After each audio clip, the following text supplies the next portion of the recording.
A soft blue glow bathed the entire United Nations Assembly Hall. The atmosphere shifted as if reality itself twisted and rippled. Every delegate instinctively stepped back. Then, in a sudden flash that forced everyone to blink, the alien materialized. Ambassador Thra stood over 7 feet tall, his stone gray skin appearing more like sculpted granite than flesh. His dual forearms moved with precise grace, and his large, obsidian eyes scanned the humans before him. When he spoke, his voice emerged from a translator device on his chest, rendering his words in flawless English. People of Earth, KTHRA. Begin! This is your final warning. President Jack Morrison sat among the front rows with other global leaders. He recognized the alien. This was not their first meeting. Twice before, Thra had delivered the same message. And twice before, Earth had declined. The Galactic Coalition fights for its survival. Thra went on, the Void Swarm draws closer to your planet with each passing cycle. They devour entire worlds. Living things are assimilated into their masses. Only united resistance slows them. Dr. Lisa Carter leaned forward slightly. She was Earth's foremost expert on alien technologies. She had pored over every alien system acquired, every coalition device ever examined. Their warships were awe-inspiring, but even those were falling. She had seen the data. Just in the last month, 3 coalition planets had been lost. Stand alone and we can protect you, Thra said.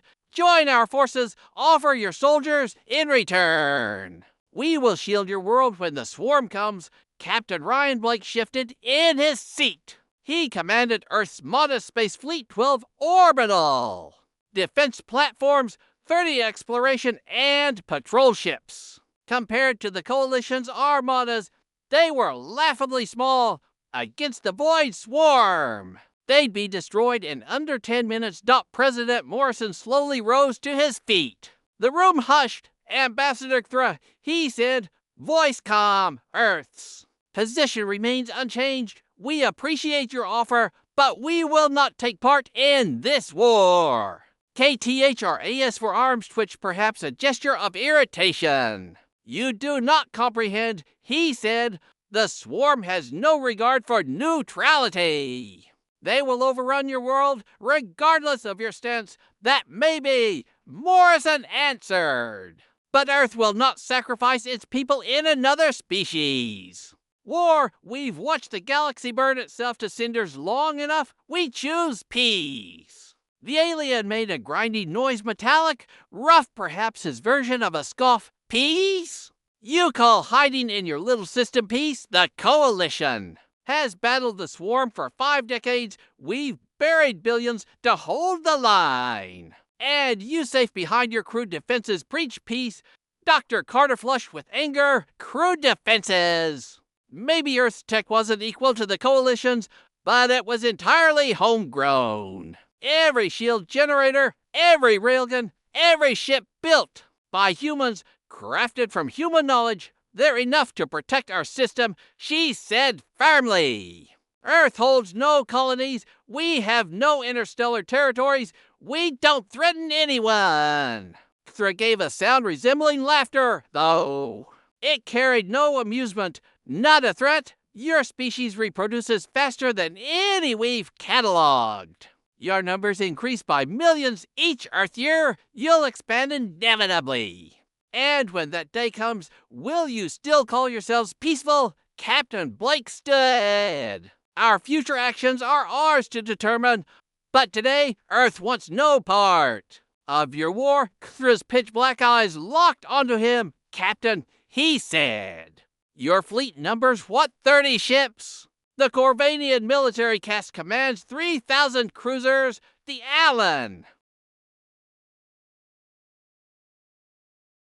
The Empire could deploy 10,000 fighters from a single battle group.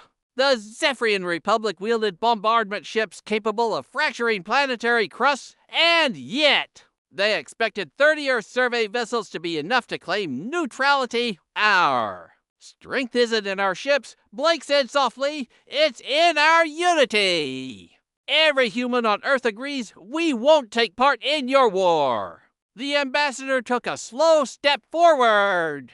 Though his movements were silent, his presence swept through the room like a winter gust. Unity, he echoed. Yes, humanity is notably cooperative. We've seen this, but unity means little against the swarm. They are more unified than any known species. Each drone shares a single consciousness. Each vessel moves with singular focus. Your unity will not protect you. Morrison, step forward if that day comes. We'll meet it as we always have together.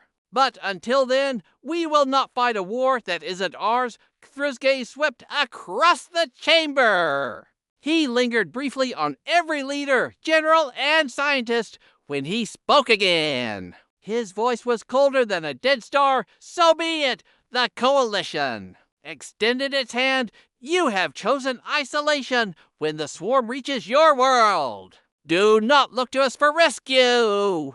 We will be occupied defending those who had the wisdom to stand beside us. He raised one of his four hands. The blue energy shimmered around him once more. Remember this moment, he said. Remember the path you chose. When your cities fall and your people scream, remember we gave you a chance to survive. The light burst forth and vanished.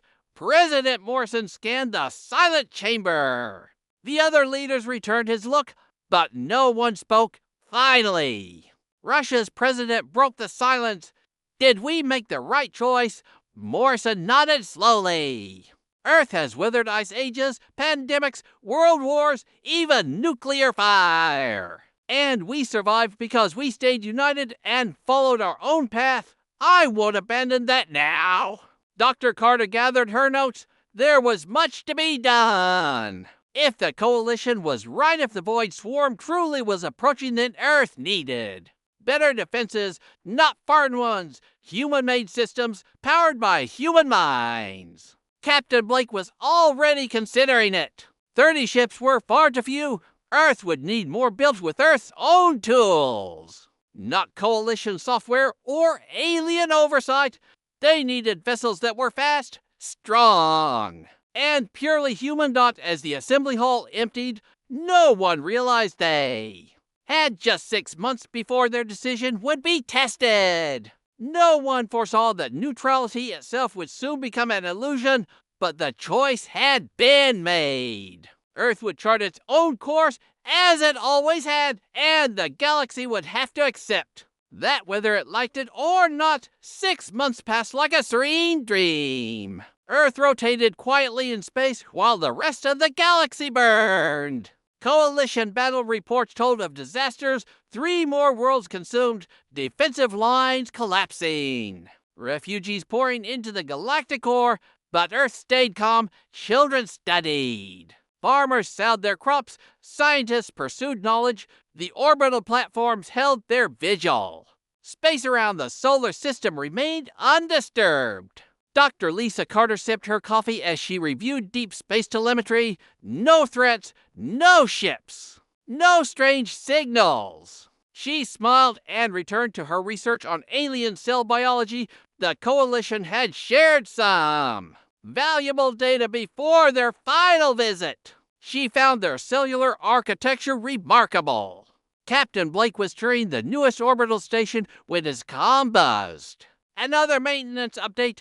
The fleet was small, but meticulously cared for. Every ship was combat-ready, though Blake still hoped they'd never be needed across the galaxy in the Corvanian War Chamber. Commander Zihai glared at the tactical map. The coalition was losing ground. The void swarm advanced deeper and faster with every clash. Supply lines strained. Ships were falling faster than factories could replace them. Sir, said a voice. Young Officer Vexer had entered with orders from High Command. They've approved emergency recruitment. Zihai's grin revealed sharp teeth. Excellent. Assemble the task force, 3 heavy cruisers, 12 fighters.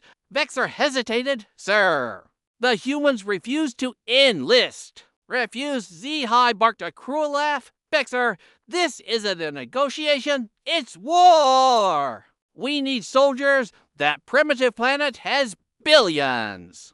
But conscripting a neutral species violates coalition law. Lob Zehi turned. His for eyes burning. The coalition is dying. The swarm doesn't respect our rules. If we don't act, there won't be a coalition. He pointed at a yellow star on the map, Earth. 4 billion strong. Fast breeders, ideal troops, we take half, strip the planet for materials. Make the system a forward base, the war turns, and if they resist, with what? Railguns! Rockets! Their weapons can't pierce our shields, they're ants throwing. Pebbles, Vexor looked uneasy, but said no more. Orders were orders. 3 days later, the Corvanian task force emerged from hyperspace at the solar system's edge. The ships loomed like shadows, each heavy cruiser to miles long, armed with weapons that could shatter moons. Thanks for sharing the full part. This is a massive final act of your story. Clocking in at 3,991 words as per your earlier instructions. I'll analyze and rewrite this entire section with the exact same word count while preserving the tone, theme, pacing, character arcs, and narrative momentum. It will take a little time due to the length and complexity, but I'll ensure each beat of the story hits with the same intensity, just with refined language. Shall I begin the rewrite now? Also, would you prefer to receive it in one complete, post very long message broken into smaller sections, e.g. 1,000 words each, formatted document Word or PDF download? Let me know how you'd like to proceed. The galaxy will learn, Morrison continued, that we intend to carry this war to its bitter end. Every Corvanian military outpost will fall. Every leader who sanctioned the attack on Earth will face justice. Ambassador stared at the human president in disbelief. You cannot mean to pursue this path of devastation. The galaxy will rise against you. Let them, Morrison answered. We didn't ask for this war, Ambassador, but now that it's come, we'll fight it and finish it on our terms. Asthra activated his teleport. Dread settled deep in his mind.